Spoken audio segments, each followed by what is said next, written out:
You mind your work, and I will mind mine.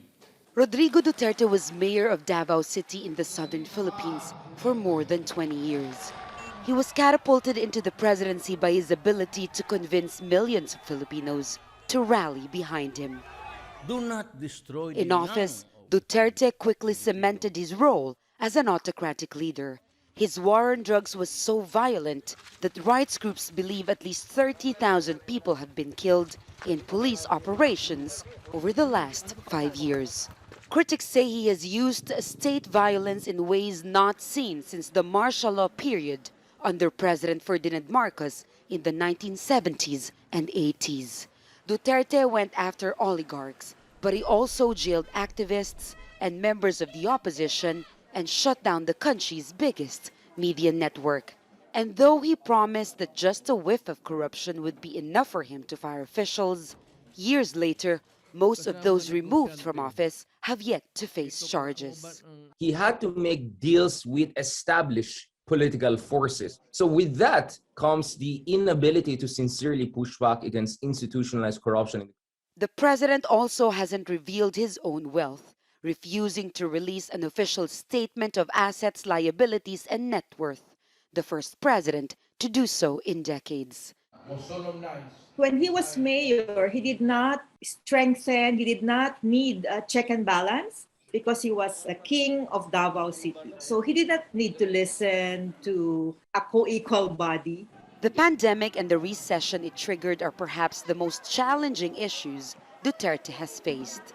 But still, many believe he deserves credit for prioritizing large-scale infrastructure projects. Duterte made no secret of his admiration for Chinese President Xi Jinping. And at first, he was so eager to be in China's good graces that Duterte canceled a defense agreement with the country's strongest ally, the United States, a decision he reversed just a few months ago. As Duterte enters his final days in office, he remains an enigma, one of the most polarizing, but also one of the most popular presidents ever elected in recent Philippine history. Jamela, Alindogan, Al Jazeera, Davao City, Southern Philippines. Well, you saw Richard Haydarian, who in Jamela's report there, he's a political analyst and associate professor at the Polytechnic University of the Philippines, and he's with us now live. Good to have you with us, Richard. Will people in general be sad to see Duterte go? Are they better off now than they were when he came to power? Are we good, folks? I can hear the studio. Hi, Richard, can you hear me? Will people be sad to see Duterte go? Are they better off now than when he came to power?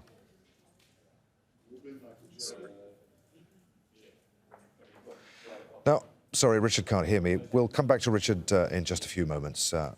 Bear with us.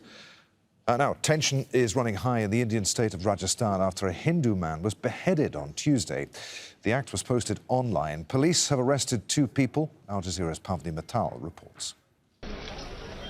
Hundreds of people take part in a funeral procession for Kanhaiya Lal.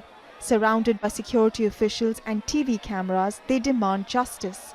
His wife Yashoda says she wants those responsible held to account.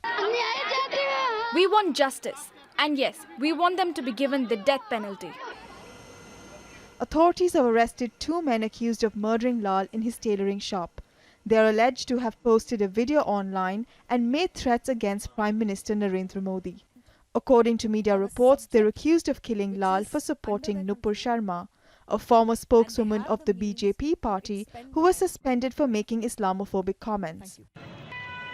The incident has sparked tensions in Rajasthan state in western India. Protests in the city of Udaipur turned violent and shops were shut down. A curfew was imposed in several cities and internet access was suspended across the state. Law and order is being maintained. The situation is peaceful. Even after the murder, there have been no major incident in which anyone has died. The situation is completely under control now. Police say Lal received many threats for his social media posts and had sought police protection. His wife told local media that he had skipped work for days before his killing. Investigators say they're treating his killing as a case of terrorism. Pavni Mittal, Al Jazeera, New Delhi. Well, let's go back to Richard Haydarian then in Manila. Richard, will people in general be sad to see Duterte go? Are they better off now than they were when he came to power? Well, that's a difficult question. I mean, if you look at it quantitatively, meaning the popularity ratings of Duterte, he's going out as the most popular Filipino president, if not one of the most popular leaders ever. I mean, close to 80% approval rating. So that means vast majority of Filipinos seem to be satisfied with him. At the same time, I think a lot of Filipinos are also recognizing the fact that the country is not necessarily in a good place. You had 2 years of pandemic, 5 quarters of recession. And the thing with Duterte really is that he's a master of performative populism. He knows how to entertain people. He knows how to inspire people or instill fear. But the reality is, if you look at Duterte's presidency, yes, there have been some gains in terms of peace process in Mindanao, some infrastructure development, some sort of pushing for independence from the United States. But overall, his presidency has been a bonfire of institutions. He has been very good in undermining democratic institutions or liberalism in the Philippines, but he has not been a very effective statesman in terms of creating a new order or a new constitutional order altogether. I wanted to ask you more about that. You mentioned the state of the country and whether after 6 years of Duterte it is actually better off in terms of its wealth, the rule of law, and as you mentioned there, the state of its institutions.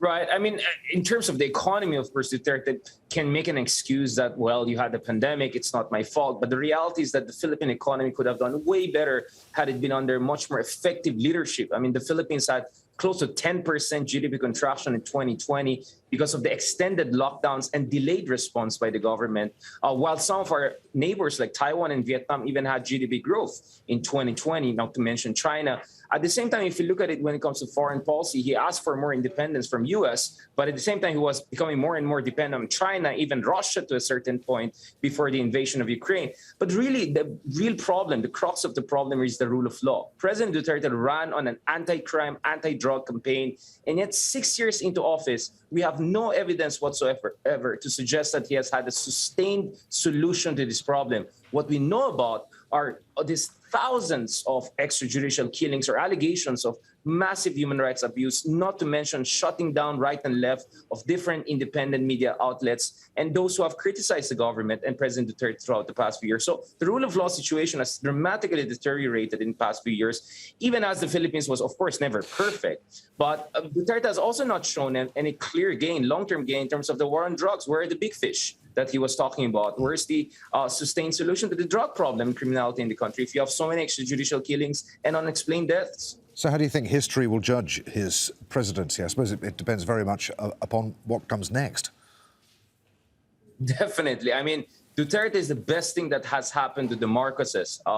Tomorrow, I mean, soon, Ferdinand Marcos Jr. will become the president of the Philippines, next president of the Philippines. And I think a huge part of that is because Duterte. Because one of the big things that Duterte did was to complete the rehabilitation of the Marcoses. And when his daughter, Sara Duterte, the incoming vice president, teamed up with Ferdinand Marcos Jr., it became an unbeatable team for the opposition.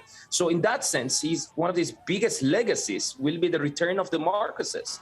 And let's see how people were going to judge the return of the Marcoses. But for the foreseeable future, I expect Duterte to remain a popular leader for a lot of Filipinos who just wanted something different after decades of dysfunctional politics and half-hearted liberal reforms. Always good to talk to you, Richard. Many thanks indeed. Richard Haydarian there in Manila.